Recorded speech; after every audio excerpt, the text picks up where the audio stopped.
Hi, my name is Peter from Art of Physio, and in this video we're going to dive a little deeper into the hip car. So I'm going to show you different variations and different ways of doing the hip car from an easier perspective towards really hard.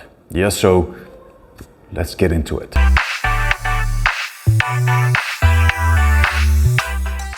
The hip cars are a great start for a warm-up or to incorporate in your general routine, because having better functioning hips, having stronger hips, having more flexible hips is really beneficial for you from a movement perspective, so you can walk, run, jump way easier and more easy, and just a decrease of overall tightness in this area and in this region.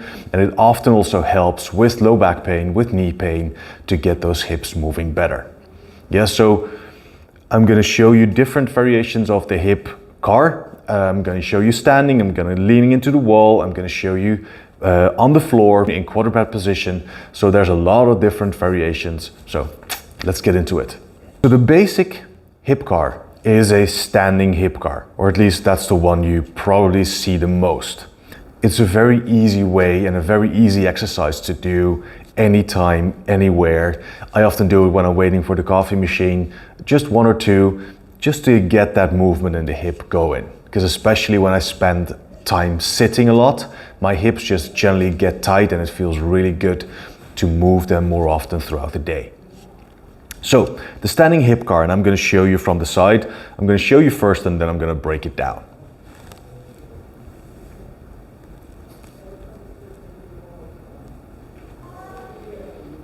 So that's what it's going to look like. And if you want, you can place a ball in the back of your knee. And what that forces you is to isolate the hip even more. So it's going to make the motion a little smaller, but it's going to make it more specific. Yes, sometimes a ball can get a bit slippery, so this one slips out a little bit. If you have a tennis ball or a lacrosse ball, they generally have a little bit more grip and they won't fall out as easy. So if we want to break down the hip car, we're going to have three motions combined in this motion, right? So we're going to have flexion and we're going to have extension in the hip. We have abduction and adduction. So abduction is moving out, adduction is moving in, and we're going to have a rotational movement that goes like that. So external rotation and internal rotation.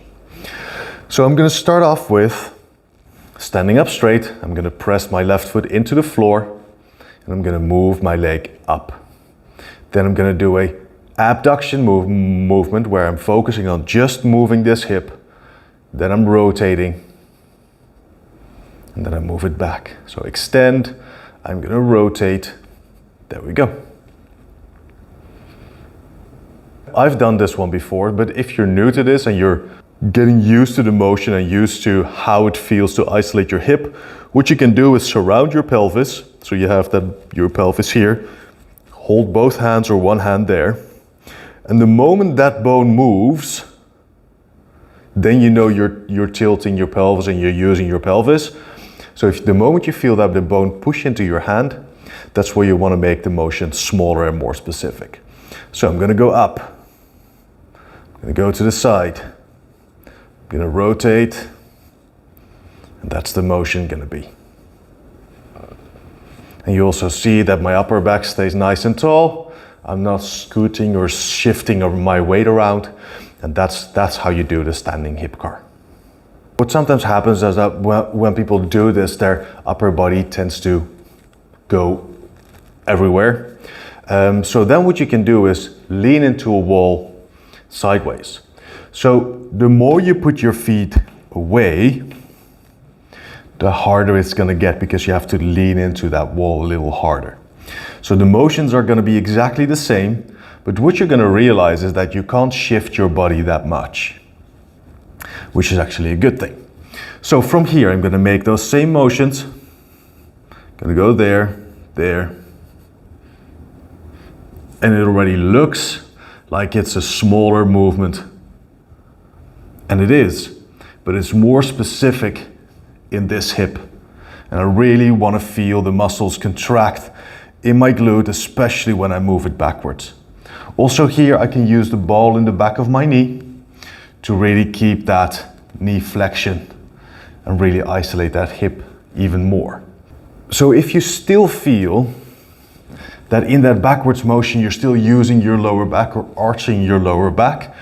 What you can do then is, instead of leaning into it like a side plank, I'm gonna slump. So I'm not gonna bend forward, but I'm just gonna roll a bit forward, so my lower back is a little bent. So what that does, forces you to keep that lower back bent, so it can't extend. So I'm actively squeezing the front side a little bit as if I do a crunch. So that's the motion, and I'm gonna make that same rotation. And you see how much smaller that motion becomes, but now there's really no way my lower back can do that, because I've got it squeezed all the way here. And this is just a way to make the hip car more specific to the hip. So another way to make your cars more specific is to analyze and to assess where your sticky zones are and isolating on that. So then we're gonna end up with a partial car. So let's say I'm doing a car and I'm realizing that this is my sticky zone, and the sticky zone is the area where you have the least amount of control, or where it takes the highest bit of effort to get there. Yeah, so most people are good at this part. This part, medium, but oftentimes that back part and that rotation part, that's the hardest thing. So what I can do is, instead of making that entire motion all the time, what I can do is go like, hey, from here to here, from there to there. And what I'm forcing now is the area where I have the most issues, where I find this motion the hardest, I'm gonna isolate on that. Yeah, what I can also do is, instead of making a partial car, I'm just gonna hold it in that position. I'm gonna actively see if I can push my heel out that way, so I'm internally rotating my hip, and then I'm just holding it there. Gonna go for 5, 10, 20, 30 seconds until it really starts to burn, and then I'm gonna reassess. I'm gonna do that in another car and go like, now that sticky zone is a little easier. What can also be for you is that when you're here, you're having a really hard time to rotate your hip that way and back to square one. So what you can also do is just go here. I'm focusing on external rotation now, and I'm feeling all the muscles that are working on the inside of my thigh here. And I'm trying to pull that foot up as high as to the ceiling. And I can make a partial car. Or I'm gonna go from here, up, from there, and up. So I'm picking the area that's hardest, I'm isolating that one, and that's called a partial car. And that principle goes for every exercise we're doing today. So another great way to do hip cars is to do it in a quadruped position. So what that's gonna look like is like this. So I'm gonna have my knees right underneath my hip, I'm gonna have my hands right underneath my shoulder, and that's the starting position. So from this position, I'm gonna make the same motions as I did standing. So I'm gonna move my hip forward, I'm gonna move it to the side, I'm gonna move it back, and I'm gonna reverse. So up. So I'm gonna try to keep the weight distributed over those two hands evenly. I'm gonna move it around like that. So a nice little test for you to see if you are doing the hip car correctly and if you're isolating your hip and not move your lower back is to use a block, and you can use a yoga block or you can use anything, and you put it on your lower back. And what's gonna happen is the moment I rotate or I twist, that block is gonna fall. So I'm gonna try to do everything I can to keep that block there from moving and falling over. So, there. That's gonna be my hip car.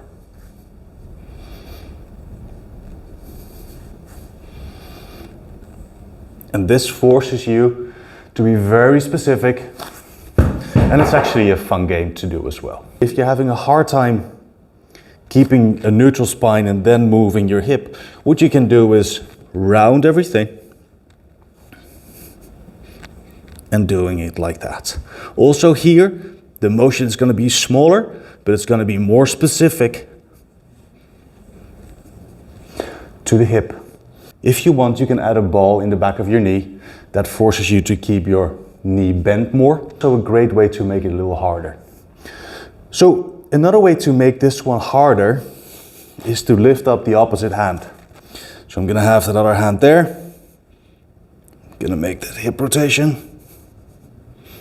Because now I can't shift my upper body. So I really have to focus on stabilizing and thus making it harder to isolate my hip motion.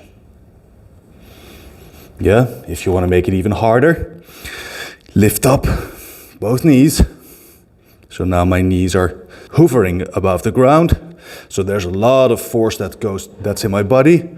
And then I'm making that hip rotation.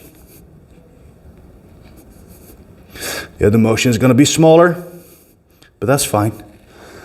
It's just going to be more specific to the hip. So another way of doing this exercise is to do it side lying. So the way to do the side lying one is I'm going to lay on the side. I can relax my head or have a pillow or anything. I'm going to press this hand far away and I'm going to press it into the floor. What that's going to do is the moment I go here, my body wants to rotate backwards. And if I have my hand there and I press it actively into the floor, that's going to be way harder to rotate. So the motions are going to be the same. So I'm going to go there, I'm going to go to the side, move that hip backwards. And from there, that's it. And also here, what I can do is add a ball in the back of my knee and follow through with this motion. So as you can see and as you can notice, there's a lot of different varieties that you can do to improve that hip car. So we can do it side lying, we can do it standing, we can do it on all fours. We can use a ball in the back of your knee. You can put a foam roller or a yoga block on your back while you do it. You can bend your spine, you can lean into the wall. So there's a lot of different ways to do this to make it more specific. If you feel like, hey, you know, on that back part or in one specific area of that motion, that's my hardest area, then you're going to isolate that, make a partial car. So there's a lot of things that you can do yourself to make this better. Yeah, so dive into it, become curious about your hip, start thinking about where your area is that needs the most help, and enjoy the process. It takes time, it takes effort, but it really makes a difference if you do this on a regular basis on the stiffness in your hips and the tightness of your hips. Because the moment I did this for the first time, it was way harder and it looked nearly as smooth as it is now. And now just me videotaping these exercises, I go like, oh, my hips feel so nice. They feel so smooth, yeah? So dive into it, enjoy, and if you have any questions, let me know.